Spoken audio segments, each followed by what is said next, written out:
Luxe Paris, métier d'art, métier de luxe. Oui, le Porto est un grand vin et Julien Dos Santos est un peu son prophète. Bonjour, merci d'être avec nous. Est-ce que le Porto souffre encore un petit peu de ce cliché d'apéritif pour personnes âgées? Exactement, aujourd'hui c'est l'image qu'on a en France du Porto de mamie qui l'ouvre le dimanche midi pour les repas de fête. Eh bien non, le Porto est bien plus que ça. C'est un grand vin, un vin qui peut se consommer certes à l'apéritif mais aussi à tout moment du repas. Combien de sortes de Porto on trouve?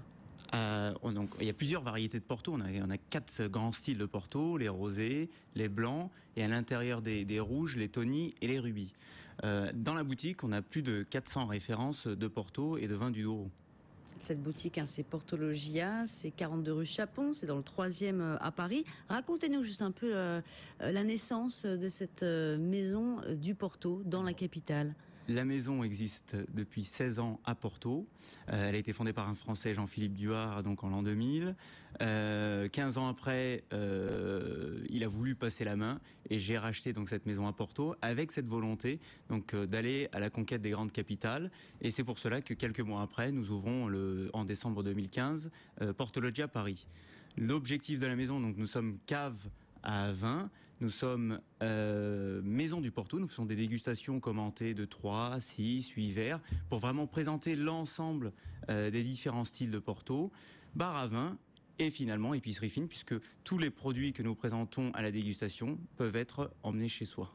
Il y avait un constat très simple à la naissance donc de cette boutique, c'est qu'il n'y avait aucun endroit à Paris pour justement retrouver toute la diversité de ces vins que vous évoquiez à l'instant. Exactement. Et pourtant, les Français sont amateurs. Hein. Oui, la France est le premier pays consommateur de vins de Porto au monde. Effectivement, il n'y avait pas du tout de maison spécialisée dans le Porto. Aujourd'hui, les canaux de distribution du Porto étaient essentiellement la grande distribution. Et donc, on vient pallier un peu à ce manque-là, vraiment en, j'aime utiliser ce terme-là, évangéliser sur le Porto. Voilà, c'est essayer de présenter ce grand vin, puisque c'est un grand vin. C'est le seul pays où on utilise uniquement le mot Porto. Et non, c'est un vin de Porto. Et donc, présenter les différents styles, la manière de le consommer, le verre, la température de dégustation, mais aussi comment l'associer quotidiennement dans nos repas. Comment vous allez les sélectionner, tous ces vins que vous proposez? Portologia est spécialisé dans les Portos de petits producteurs. Et tous les mois, je me rends dans la vallée du Douro à la rencontre des producteurs pour faire cette sélection. Les Quinta, exactement, les Portos de Quinta. Et donc c'est comme ça, avec ce suivi mensuel que je vais dans ces Quinta sélectionner les nouveaux produits qu'on référence dans nos boutiques. On trouve de tous les prix? Oui, de tous les prix. On peut commencer à partir de 15 € jusqu'à de Porto d'exception comme celui que j'ai ramené aujourd'hui. Alors voilà, pour ceux qui nous entendent à la radio et ne nous regardent pas à la télévision, vous nous avez apporté un centendage. Un centendage, un Porto. Combien ce 1250 €. C'est un Porto donc du domaine Quinta do Mourão avec la marque São Leonardo, fait à partir de l'eau de 1895 et 1927. Et alors un Porto comme celui-là, on le déguste comment ? Alors celui-ci se déguste en fin de repas, en digestif, il se suffit à lui-même, il a une longueur en bouche qui va nous permettre de prolonger un repas et vraiment ou aussi l'accompagner d'un excellent cigare. Alors vous apprenez, hein, vous l'avez évoqué brièvement tout à l'heure dans votre boutique justement, à allier Porto, fromage, charcuterie. Vous faites des dégustations verticales, horizontales et diagonales. J'ai lu ça dans le dossier de presse. Qu'est-ce que ça veut dire ? La verticale, c'est quand on a... Pour expliquer ça, il faut revenir un petit peu sur la présentation du vin de Porto. Donc sur les styles Tawny, donc un Porto rouge de style oxydatif puisqu'il aura vieilli dans des petits fûts de 550 litres. Donc on va avoir des classifications en fonction du vieillissement. On a les classiques avec 3 ans d'âge de vieillissement, les réserves avec un minimum de 7 ans d'âge, et ensuite les Portos avec indication d'âge 10, 20, 30 et 40 ans d'âge. Donc quand on a une verticale, c'est qu'on commence au classique jusqu'aux 40 ans d'âge.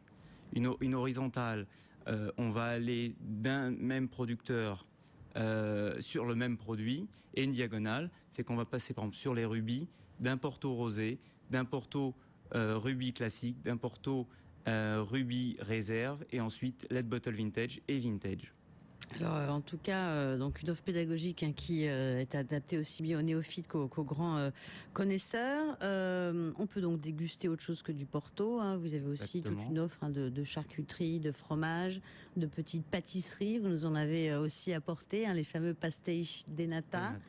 On peut privatiser votre lieu également. Toutes les entreprises. Ça coûte combien ? Tout dépend, c'est vraiment à la demande. Privatiser une journée, une demi-journée pour faire des conférences de presse, pour faire des réunions d'équipe. Voilà, on a vraiment plein de formules adaptées à toutes les demandes.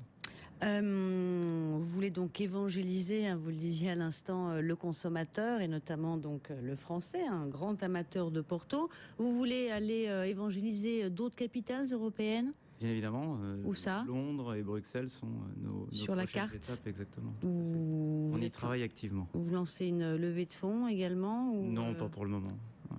Pas encore. Exactement. Merci beaucoup en tout cas, Julien Dos Santos, d'être venu nous voir. 42 rue Chapon, c'est l'adresse de Portologia. Portologia, exactement. La maison des Portos. Avec donc plein de Porto dans ces centaines, et dont celui-là, le Santandage, à plus de 1 000 €, mais on le trouve évidemment de tous les prix. Merci tout de suite, c'est notre rubrique Mag de Luxe. Goût de luxe Paris, Mag de Luxe.